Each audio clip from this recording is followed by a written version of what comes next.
किसान भाइयों नमस्कार, स्वागत है आप सभी का कृषि समाचारों के आज के इस अंक में। सबसे पहले नजर डालेंगे प्रमुख सुर्खियों पर। 3 दिसंबर को मनाया जाएगा कृषि शिक्षा दिवस। कीटनाशकों का अधिक प्रयोग है मधुमक्खी पालन के लिए हानिकारक।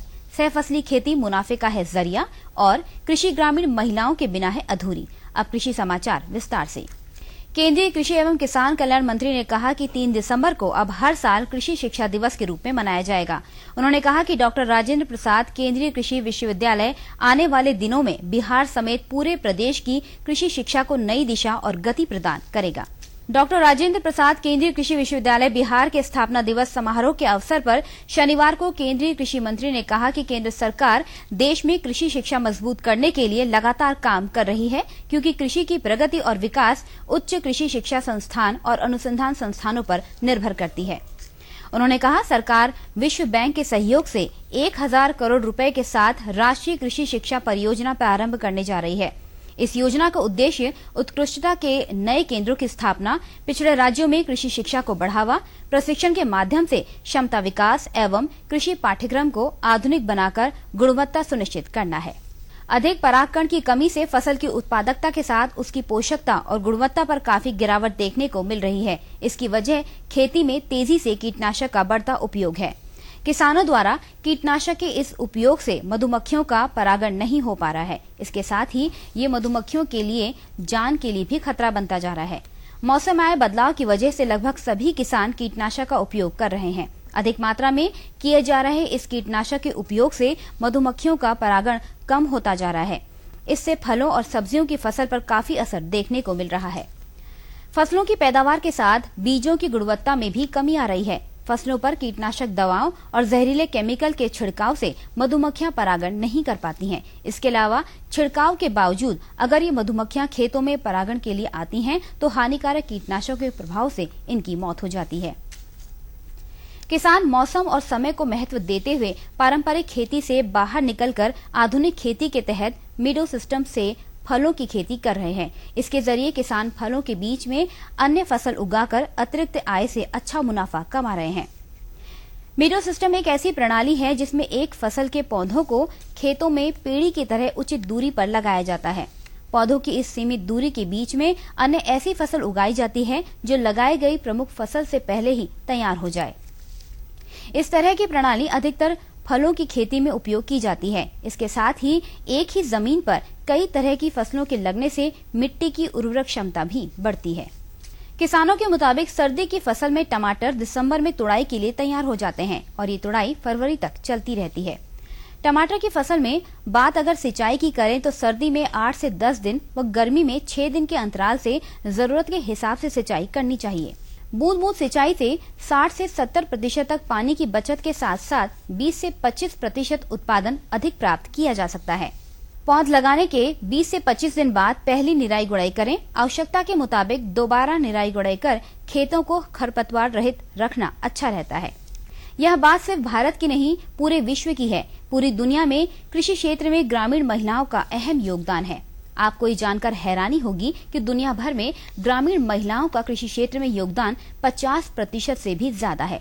मतलब पूरे विश्व खाद्य उत्पादन में से आधे उत्पादन का योगदान ग्रामीण महिलाओं का है। खाद्य और कृषि संगठन के आंकड़ों की माने तो कृषि क्षेत्र में कुल श्रम में ग्रामीण महिलाओं का योगदान 43% है। वहीं कुछ विकसित देशों में ये आंकड़ा 70 से 80% भी है। इनमें एक बड़ी बात यह भी है कि महिलाएं चावल, मक्का जैसी अन्य मुख्य फसलों की ज्यादा उत्पादक रही हैं, जो ग्रामीण गरीब भोजन के रूप में 90% तक सेवन करते हैं। ऐसे में ये कहना गलत नहीं होगा कि पूरी दुनिया में महिलाएं ग्रामीण और राष्ट्रीय अर्थव्यवस्थाओं के विकास की रीढ़ हैं। अरहर में इस समय कलियां खिलने का मौसम है, लेकिन इस मौसम में अरहर की फसलों पर पत्ती भेदक और चूसक कीड़ों का प्रकोप बढ़ा है। वैज्ञानिकों ने अरहर की फसल को इस कीड़े से बचाने के लिए फ्लूमेंडियामाइड नामक दवा के घोल का छिड़काव करने की सलाह दी है। वैज्ञानिकों के मुताबिक इस दवा को रोग युक्त अरहर की फसल पर प्रयोग करके देखा गया है। इसके इस्तेमाल से अरहर की फसल को पत्ती भेदक, पत्ती चूसक कीड़े से बचाया जा सकता है। पिछले कई वर्षों से उत्तर प्रदेश के पूर्वांचल इलाके में अरहर की खेती कम हो रही थी। पानी की कमी और खेतों में अधिक से अधिक फसल को लगाने के चक्कर में किसान अरहर की बुआई कम कर रहे थे, लेकिन दालों की आसमान छूती कीमतों ने किसानों को फिर से अरहर की फसल की तरफ रुख किया। केंद्र सरकार के साथ ही उत्तर प्रदेश सरकार ने भी किसानों को अरहर की खेती करने के लिए प्रोत्साहित किया है। किसान भाइयों, आइए अब जानकारी लेते हैं प्रदेश की प्रमुख मंडियों के औसत मंडी भाव के बारे में।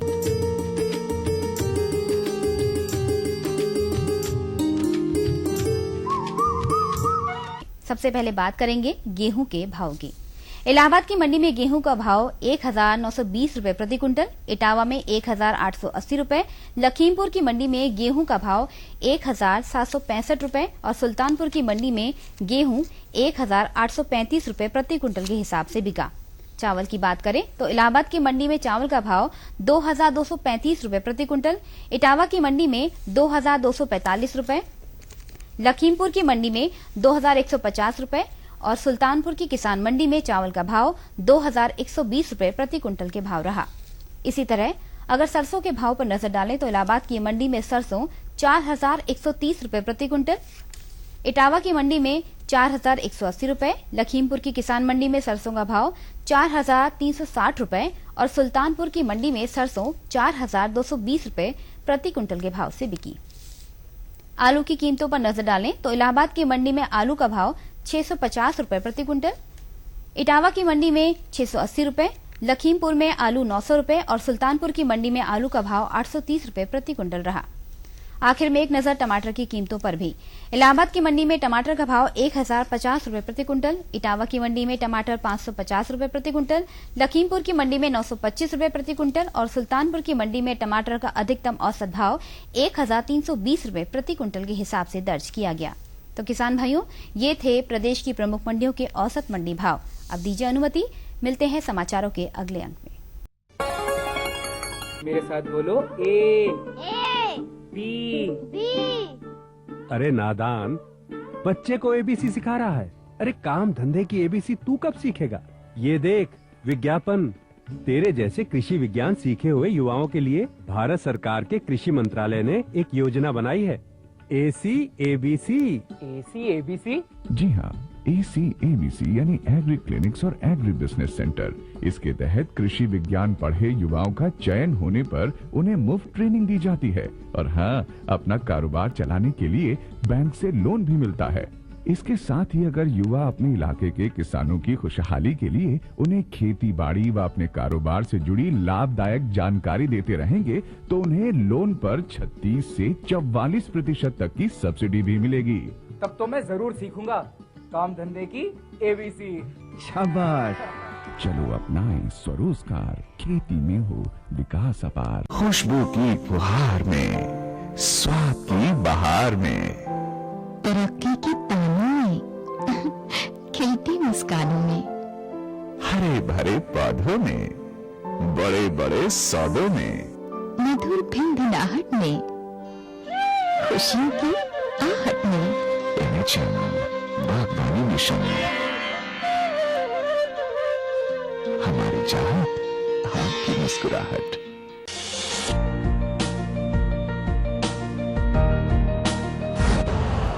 यूरिया का स्वदेशी उत्पादन 70 लाख टन बढ़ाने के लिए 6 उर्वरक संयंत्रों का उद्धार किया जा रहा है। FCIL के गोरखपुर, सिंदरी, तलचर और रामागुंडम संयंत्र, HFCL की बरौनी इकाई और BVFCL की नामरू फोर्थ। सोने पर सुहागा ये है कि देश में अब बनेगा सिर्फ नीम लेपित यूरिया, क्योंकि इससे होगा किसानों का फायदा ही फायदा। अनाज का उत्पादन 10% तक बढ़ेगा। बढ़ेगी 10 से 15% नाइट्रोजन क्षमता।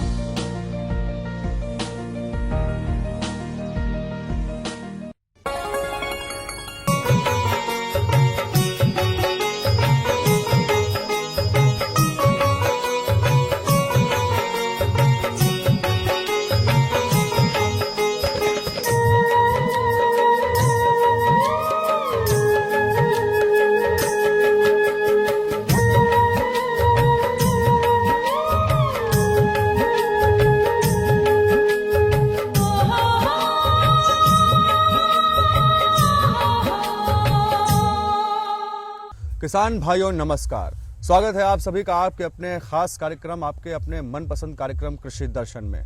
किसान भाइयों, आप जानते हैं कि कार्यक्रम कृषि दर्शन में हम आपके लिए नई नई जानकारियां लेकर आते रहते हैं, जिनका इस्तेमाल आप अपनी खेती किसानी में करते रहते हैं। किसान भाइयों, कहा जाता है कि अगर आपके हौसले बुलंद हो तो कोई भी काम मुश्किल नहीं है, चाहे आपके पास संसाधन हो या ना हो। संसाधन आप अपनी मेहनत से जुटा सकते हैं और अपनी मेहनत के बल पे जो काम आप हासिल करना चाहते हैं, जो मुकाम आप हासिल करना चाहते हैं, बिल्कुल कर सकते हैं। तो इन्हीं सब बातों को ध्यान में रखते हुए हम आपको लेकर आए हैं गोंडा जिले की पिपरा अदाई गाँव में, जहाँ पर हम बात करेंगे एक प्रगतिशील किसान से, जिनके पास भूमि के नाम पर कुछ भी नहीं है और है तो सिर्फ उनकी मेहनत का है, जिसके बल पर उन्होंने अपनी मेहनत के बल पर छोटे छोटे आविष्कार किए। ये सोचा कि कैसे हम कम लागत में इन मशीनों का आविष्कार करें ताकि वो मुझे यानी मेरे लिए, साथ ही साथ सभी छोटे मोटे किसान भाइयों के लिए वो उपयोगी हो सके। तो आइए हम सीधे उनसे बात करते हैं, उनसे जानते हैं कि कैसे ये प्रेरणा उनको कैसे मिली, कहाँ से उन्होंने सोचा कि हम ये छोटे मोटे जो आविष्कार हैं जो किसानों के लिए फायदेमंद हो सकते हैं हम करें। तो आइए हम राम सजीवन जी से बात करते हैं। राम सजीवन जी, आपका बहुत बहुत स्वागत है कार्यक्रम कृषि दर्शन में। सबसे पहले मैं ये जानना चाहूँगा कि ये जो खेती किसानी है, चूँकि आज के दौर में बहुत सारे युवा ऐसे हैं जो गाँवों से पलायन करके शहरों की तरफ भाग रहे हैं नौकरी चाकरी करने के चक्कर में, लेकिन आप यहाँ ग्रामीण क्षेत्र में रहे, खेती किसानी करना शुरू किया, तो कैसे ही आपको प्रेरणा मिली, कहाँ से आपको मिली है? सबसे पहले किसान भाइयों को हम अपना नमस्कार करते हैं। और हम बचपन से ही गरीबी में पले और किसान के यहाँ पले। उसके बाद लीज पर बटाई तौर पर हम अपने यहाँ जो कृषि के जोत वाले जो हमारे अच्छे अच्छे कृषक हैं, उनसे बटाई के तौर पर हमने खेत लिया और कृषि का कार्य बचपन से सीखा। लेकिन करते करते ये हमारे समझ में आया कि हमारे किसान भाइयों की खेती वो घाटे की खेती होती है, और इसी वजह से हमारे किसान भाई के जितने गरीब मजदूर वर्ग के लोग हैं वो अपने यहाँ मुनाफा या पैसा कमाने के लिए मजबूरी बस देश विदेश जाना पड़ता है। और कृषि को घाटे की खेती खत्म करने के लिए सबसे पहले ज़रूरी होता है कि उसमें कुछ मशीनों उपकरणों के द्वारा बदलाव किया जाए, कुछ नई टेक्निक लाई जाए, कुछ नया इनोवेशन किया जाए। इसी में हम खेती करते रहे और उसमें किस उपकरण की कैसे उपयोगिता होती है, किसकी ज़रूरत है, उस ज़रूरत के मुताबिक हम उस दर्द को समझे। हमारे वैज्ञानिकों द्वारा सुझाव दिया जाता है कि इसमें सिंचाई में प्रतिशत की ही मात्रा में हमें खेतों में नमी की आवश्यकता होती है। लेकिन हमारे पास उपकरण ऐसे हैं जो कि हम ज़मीनी सिंचाई करते हैं, उसमें काफ़ी मात्रा में हम पानी स्टोर करते हैं, जबकि उतने मात्रा में किसानों की ज़रूरत नहीं होती है। ऐसी स्थिति में कम पानी में कोई इस तरह से व्यवस्था की जाए जिससे प्रतिशत की मात्रा में सिंचाई किया जा सके, वो जिसमें आधा ही पानी लगे आधा ही ईंधन लगे, ऐसी व्यवस्था की जाए जहां पर पानी का बचत होगा। तो इसमें हमारे किसान भाइयों का 50% पानी का और ईंधन का और श्रम का तीनों का बचत हो जा रहा है। इसी को सोच में रखते हुए हमने स्वचालित बौछारी सिंचाई मशीन का आविष्कार किया। चूँकि हम बचपन से कृषि भी करते थे, गरीब होने के नाते एक वर्कशॉप पे अपना रोजी रोटी करने के लिए वहाँ काम भी करते थे, वहीं टेक्निकल में अपना प्रशिक्षण लिया और कारखाने में उस मशीन को ध्यान में रखते हुए कि हम अपने किसान भाइयों को उर्वरक और पानी का बचत, श्रम का बचत किस तरह से, किस आविष्कार से कम होगा, तो हमने एक स्वचालित बौछारी सिंचाई मशीन बनाया। में हम जब बोरवेल से जाते थे अपने इंजन से पंप चलाने के लिए, जब पानी चलाते थे पानी लगाने के लिए, तो जब पानी पंप से निकलता है तो उसमें काफ़ी प्रेशर होता है, ताकत उसमें ज़्यादा होती है। तो उस ताकत का हम इस्तेमाल करने के लिए अपने दिमाग में निरंतर रखें कि किस तरह से इसका उपयोग किया जाए, जिसमें हमें इसी एनर्जी में हमारा मशीन चल जाए। तो हम उसको ध्यान में रखते। ये कैसे काम करता है? तो उसी पंप के प्रेशर से जो पानी निकलता है, तो प्रेशर का जो ताकत होता है उस सीधे इस मशीन में पाइप के द्वारा हम डाल दिए, और उसके बाद इसमें जो भी सिस्टम लगाना था हमने लगाया। तो उसी प्रेशर से ही ये 60 से 65-70 फीट रेडियस में स्प्रे करता हुआ और उसी तार के आधार पे आगे बढ़ता रहता है। यानी 2 पिलर्स पे खंभों पे रख के हम एक जो रोप रस्सी बांध देते हैं, उसके ऊपर ये लगा रहता है और एक समान रूप से ये चलता भी रहता है, अलग अलग खेत के अलग अलग क्षेत्र में जाकर ही सिंचाई करता रहता है जी। इस पे लगातार जैसे पानी का प्रेशर जाएगा तैसे वो एक निर्धारित एरिया बना लेगा 60, 65, 70 फीट का रेडियस में। उसके बाद जितनी बार जो है नीचे वाला पर रोटेट करता है, पानी छिड़कता है इधर उधर, उसके सापेक्ष वो 20 गुना कम ऊपर जिस ट्रैक पे वो टंगा हुआ है उस पे वो घूमता रहता है, तो पूरी मशीन और रस्सी और पाइप के सहारे वो आगे बढ़ती रहती है। उसमें किसी को कोई ज़रूरत नहीं है, सिर्फ उसका काम जो भी है वो प्रेशर से ही चल रहा है। यानी कि जो छोटे किसान भाई हैं हमारे, जिनके पास कम संसाधन है, कम पैसा है, वो इसका इस्तेमाल करके जो है वो सिंचाई का कार्य पूरा कर सकते हैं। दूसरा जो आपने मशीन बनाई है, पैडलिंग मशीन है, जो जिससे सिंचाई कर सकते हैं, वो उसका पूरा नाम क्या है और कैसे उसका इस्तेमाल होता है? अब सबसे पहले तो इस स्प्रिंकलर में तमाम खूबियाँ हैं, उसके बारे में हम आपसे बताना चाहेंगे। जैसे इस स्प्रिंकलर में इस समय हमारे देश की 2/3 जमीन में असिंचित खेती हो रही है, जहां पर मतलब किसी तरह से कोई व्यवस्था ऐसा नहीं है जहां सिंचित खेती किया जा सके। असमतल भूमि है, वहां बोरवेल बराबर नहीं है, वहां पानी की मात्रा कम है। ऐसी जगह पर यहाँ आधा पानी जिस फसल में यहाँ इस मशीन से लगता है, तो आधे ही पानी से उस असिंचित खेती को, जो बराबर मात्रा में समतल नहीं है, दिक्कत है, उस असमतल खेती में यह सबसे पहली बात तो वहाँ सबसे ज़्यादा सहायक है, वहाँ उत्पादन किया जा सकता है कृषि का। दूसरी बात, अगर इससे हम इस मशीन के माध्यम से हम दवा को अगर घोल बनाकर मशीन के साथ हम स्प्रे करेंगे तो दवा की मात्रा भी कम लगती है, श्रम भी कम लगता है, मशीन खुद जो है अपना छिड़काव कर देती है। तीसरी बात यह है कि इसमें उर्वरक 10% लगता है, जहां अभी तक जो है सीधे बुआई उर्वरक का की जाती थी। ऐसी स्थिति में अगर उर्वरक की व्यवस्था में ये छिड़काव की व्यवस्था अपना ली जाए तो उसमें 90% हमारे किसानों को बच जाता है। तो 70 से 65% पानी का बचत, उतना ही मात्रा में ईंधन का बचत, उतने ही मात्रा में उर्वरक का बचत, उतने ही मात्रा में श्रम का बचत, तमाम तरह का ध्यान रखते इसको बनाए। अब इसमें काफी मात्रा में हमारे किसानों का लागत कम हो जाएगा।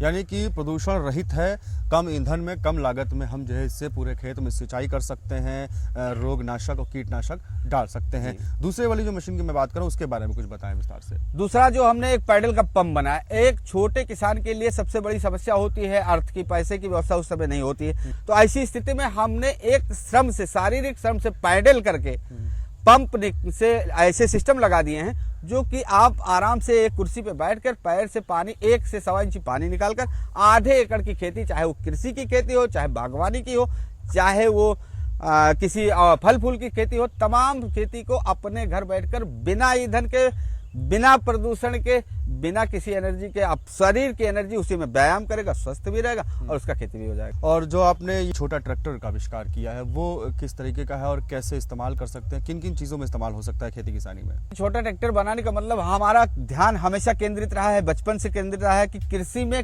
किन किन सुविधाओं को हम मुहैया करवा दें कि कृषि में लागत कम हो जाए।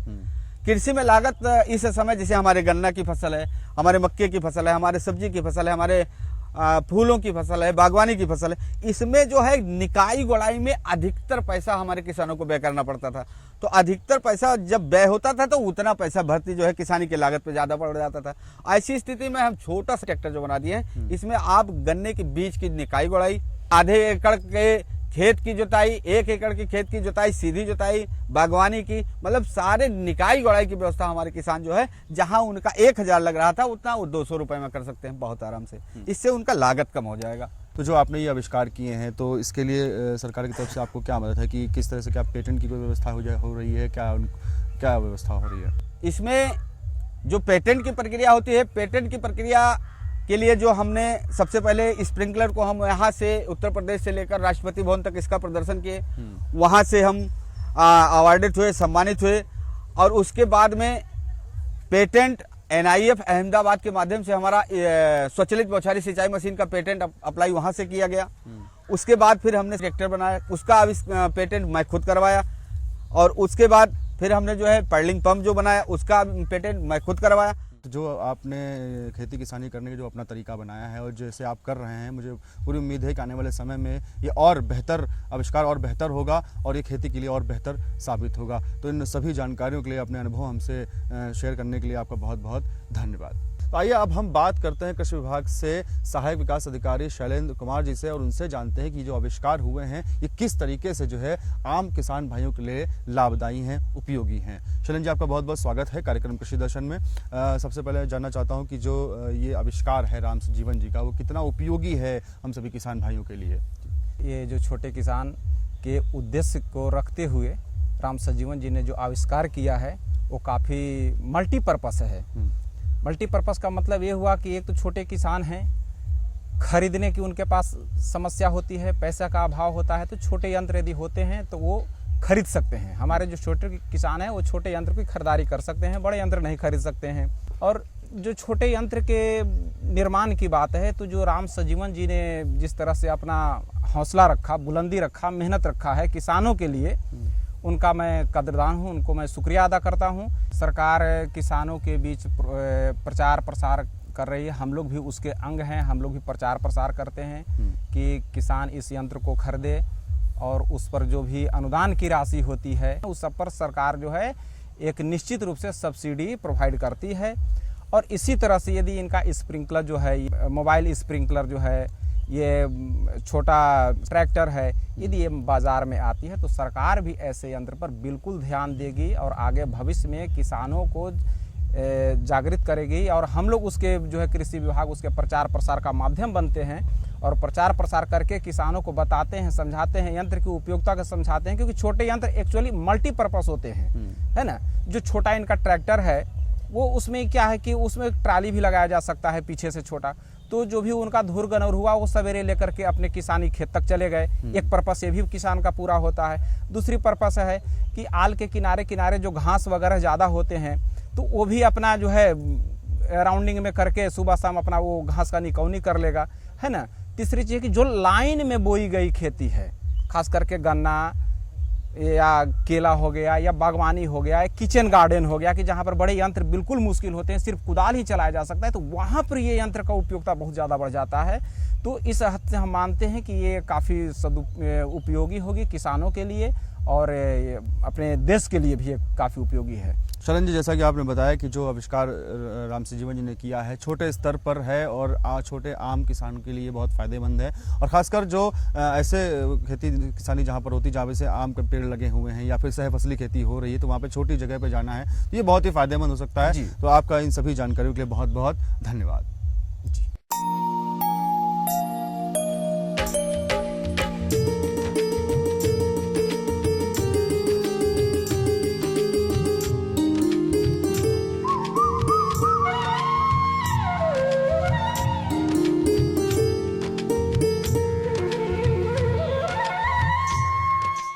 कृषि समाचारों के बाद आइए जानकारी लेते हैं मौसम संबंधी तथ्यों की। मौसम विभाग के मुताबिक इस साल भारत में ठंड सामान्य से ज्यादा रहने की संभावना है, लेकिन उत्तर भारत में सर्दी कम पड़ेगी। ये लगातार दूसरा साल है जब उत्तर भारत में सामान्य से कम ठंड होगी।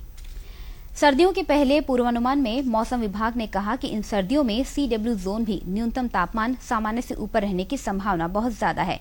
CW जोन में जम्मू कश्मीर, पंजाब, हिमाचल प्रदेश, उत्तराखंड, दिल्ली, हरियाणा, राजस्थान, उत्तर प्रदेश, गुजरात, मध्य प्रदेश, छत्तीसगढ़, बिहार, झारखंड, पश्चिम बंगाल, ओडिशा, तेलंगाना तथा मराठवाड़ा, विदर्भ और मध्य महाराष्ट्र के कुछ क्षेत्र आते हैं। सर्दी के मौसम में सर्दी, जुकाम, खांसी तो आम बात है, लेकिन इनके अलावा brain stroke, diabetes, high blood pressure और दमा के मरीजों के लिए सर्दी भी बड़ी मुसीबत बन सकती है। चिकित्सकों का कहना है कि सर्दी के मौसम में विशेष सावधानी की जरूरत है।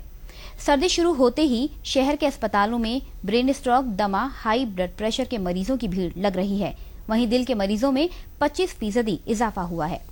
चिकित्सकों की माने तो सर्दी में स्वस्थ बने रहने के लिए विशेष सावधानी बरतनी चाहिए, क्योंकि सर्दी में होने वाली बीमारियों के लगातार बढ़ने और पनपने का खतरा बना रहता है। ऐसे में जरूरी है कि सही समय पर सही इलाज मिले।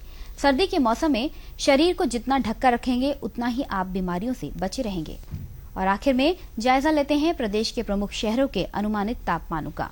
लखनऊ में आज का अधिकतम तापमान 23 डिग्री सेल्सियस और न्यूनतम 9 डिग्री सेल्सियस दर्ज किया गया। इलाहाबाद में अधिकतम तापमान 22 डिग्री सेल्सियस और न्यूनतम 10 डिग्री सेल्सियस रहा। झांसी का अधिकतम 22 और न्यूनतम तापमान 9 डिग्री सेल्सियस रिकॉर्ड किया गया। तो किसान भाइयों, ये थे मौसम समाचार। अगले अंक में आपसे फिर भेंट होगी, तब तक के लिए दीजिए अनुमति। नमस्कार।